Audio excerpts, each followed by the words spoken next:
So here's Anthony's translation of John 1:12. As many, however, as did accept him, to Yes. these he gave the right to become children of God. That's footnote 10. So you say believers who are born again Yeah. become genetically related to God as sons and daughters. So what Yes. did you mean by Well, what that? I meant by that is adopted is a more oblique way of describing our status. Adopted is not quite the same as being a real child of a family. So obviously we are not virginally begotten as Jesus was. He's a unique son of God by the fact that he had a human mother and no human father, just like Adam.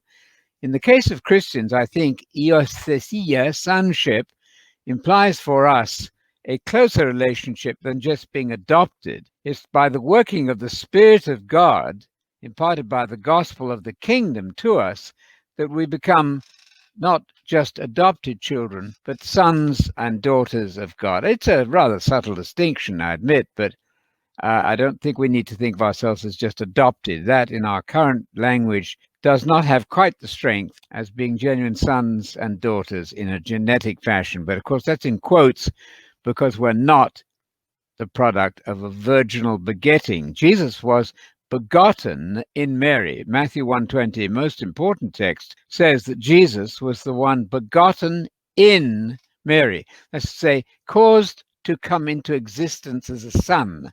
That's what that Greek word yanao means, to cause, to come into existence, to begin to exist. Therefore, the pre-existence of Jesus, I should add, is an impossible idea, because there in Matthew 1:20 we have toyenithen, there it is, the one having been, no, conceived is wrong, that's not right.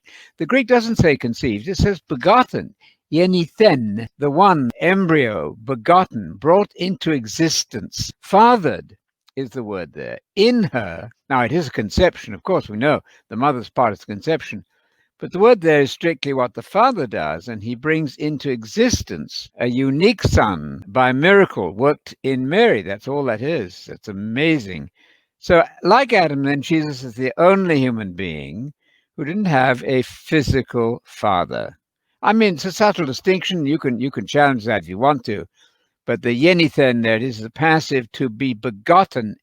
To en afti yenithen, the thing, or the probably the fetus is implied there. Brephos is a neuter in Greek, and so the embryo begotten in her, not just from her at birth, but begotten in her, fathered in her, is a result of a miracle effected by God.